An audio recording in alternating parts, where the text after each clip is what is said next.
The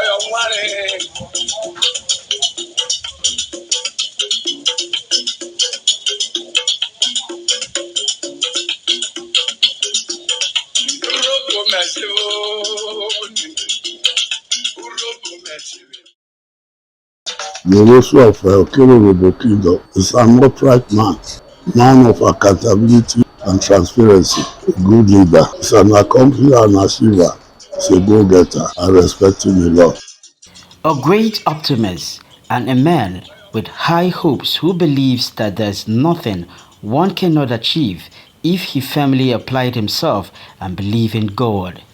A man who never fails to bear his mind on issues close to his heart and of benefit to his people. A great orator who speaks in parables and the people listens. This is the man many knew as His Royal Majesty Benjamin Okumagba JP, and others fondly called him Papa because he was a father figure to all. Thank God that we are the same blood. He's my cousin. He was a good friend, a good brother, confidant of mine, and we relate very well. Papa is a man of so many sides that you cannot really just say this is Papa, depending on which side you are coming from. And like I said, in the area of education, he's there. How Papa had 21 biological children of his, but Papa trained about 70-something graduates. How many of such people do you have anywhere? And so I said that if you have about 3 or 4 of such persons in a community kingdom, you can just imagine how many people will be educated. The man was a colossus. The man we are talking about today, the late Majesty, Chief Benjamin Okumagba of blessed memory, the Orosu of Okerobo. He was a dogged fighter, a philanthropist, a man that when he set his mind on something, he never quitted. He was dogged till he fought. Now, his life was very eventful. He touched so many lives positively. There were times I was confused as to who were his biological children because his house was like a holiday resort. As a lover of Yoruba people, he played a pivotal role in the establishment of a scholarship scheme for Olodi, Oki, and Ikogbadu kindred, families of Okere Orobo Kingdom, which is responsible for the training of several hundreds of children. His Royal Majesty Benjamin Okumagba is again instrumental in the establishment of a pension scheme for the aged in Olodi, Oki, and Ikogbadu kindred as means of fighting poverty and reducing debts. Thus in him the title of Mr. Integrity, as many describe him as a man who loved his people and embraced all. He loved education, he loved his people, he likes to bring his people to himself. You know, for example, how do you think of a man who trained about 200 nations? Even some outside the nation too. He trained them, you know, and he did a lot to the family. He bring the family together as much as possible and try to really make them. You know, so these are the things, some of the things he has achieved in his lifetime, particularly on the field of education, you know, field, and so on and so forth. He was training the children of his sisters, brothers, and even late friends. And then he trains them to any level that they are willing to attain educationally. And he does not discriminate between his biological children and the other children. Everybody make their list, and then they go to him, and then he will take his glasses or goggle and put it on, and then we will scrutinize everybody's list. and approved the same amount of shop money Papa gives to everybody, whether you are his biological child or not. And then when we come to politics, like I said, he's a man of so many sides. I will call him the liberator of the Waru rebels politically. Papa was buying forms for councillorship aspirants or candidates, whether you are a Robo or a Joe, he will pay for their forms and also encourage them to ensure that they win elections. In fact, even the first House of Assembly man that we had in this time, though it's late now, Honorable Dennis Omovie, Papa also contributed financially to his elections. In fact, he gave me the money. I won't mention the amount to give to him. So that is Papa for you in the area of politics. He also galvanized the Yoruba nation. They brought everybody together to ensure that we have an honorable governor, which he did in the time of Iburi, in the first and second tenure. I was there when Iburi and was raised up by him for the second tenure in Nuveli Hall. I was there. Chief Amori was there. I'm mentioning that name so that you can verify from him if you wish. Then his heart for the Yoruba nation as a whole. In order for Yoruba to have a place that they will call their own, like an headquarters of Yoruba, he mooted the idea of having a place that will be called Yoruba zone in Yoruba nation. Instead of the Yoruba people as a nation going to PTI to do their programs, he mooted the idea of Oyamugi and send emissaries to see the Agbaro people.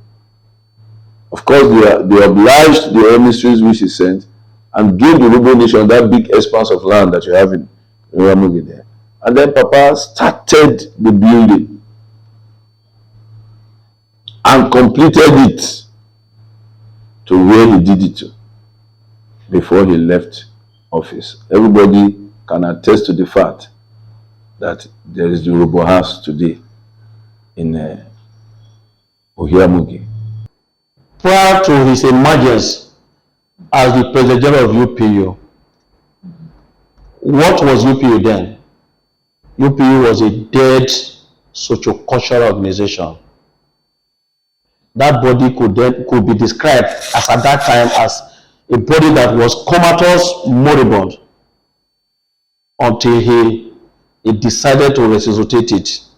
And he did it very well, to the extent that the UPU became an envy of every other socio-cultural organizations. That the Urubos were relegated because of lack of leadership. And as soon as he got into the position of the UPU general, he was able to direct both the socio-cultural and the political activities of the UPU to the extent that every other ethnic group around became envious. So, if I have to put it succinctly, the man founded the modern UPU.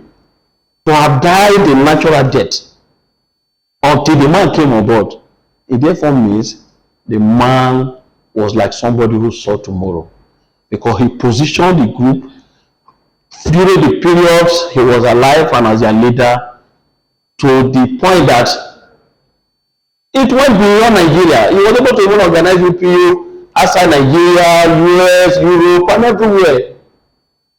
It became a rallying point for the election of political leaders. He wasn't a politician, but because of his love for his people, because of his concern for quality leadership, mind you, he felt pain. He served as the first President General of the Yoruba Progressive Union, and during his tenure, he organized and re-invigorated the union visited all Yoruba kingdoms in Nigeria and across Europe and the United States to mobilize Yoruba sons and daughters all over the globe for a more united Yoruba nation, both in politics and economy.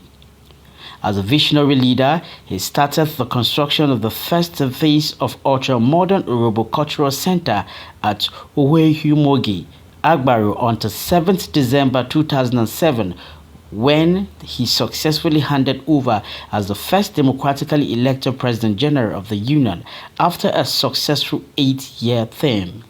And many are of the opinion that the shoe he left behind may just be too big to fit into anyone as he stood against injustice even to the point of wrestling with many. He was dogged, relentless and tireless. He was a man who would stop at nothing to gain justice for those victimized.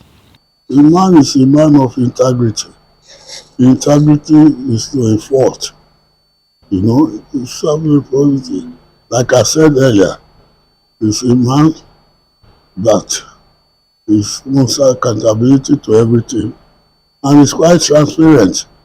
And one of the reasons why some of them don't like him, is because he always insists on that accountability and transparency.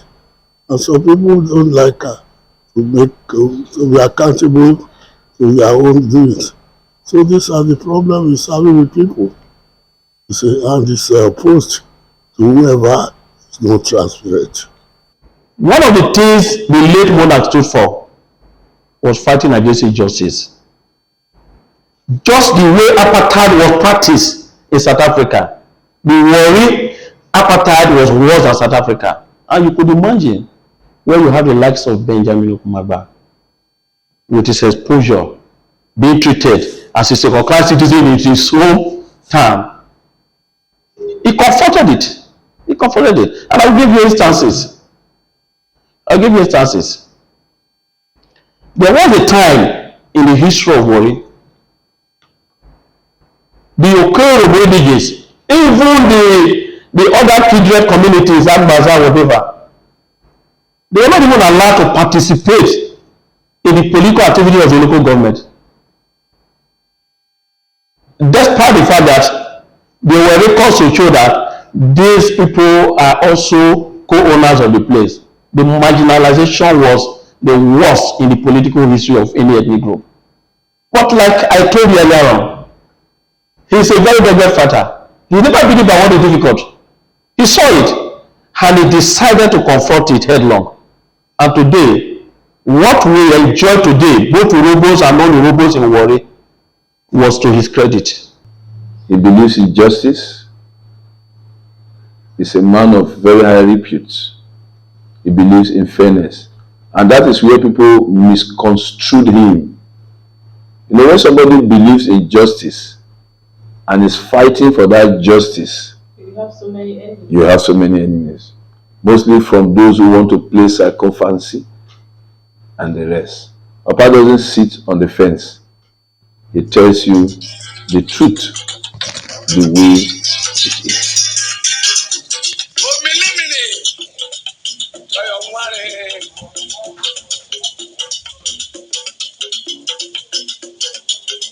He was awarded the prestigious national honor of the Officer of the Order of Niger (OON) on December 2005 by the Federal Republic of Nigeria for his selfless contribution to the peace, unity and development of his people. He has won several awards in Nigeria and in diaspora. His Majesty Benjamin Okumagba was a wonderful husband and father. He was a father to all Yoruba sons and daughters. He was indeed a famous Yoruba leader who distinguished himself in Yoruba nationalism for over 50 years.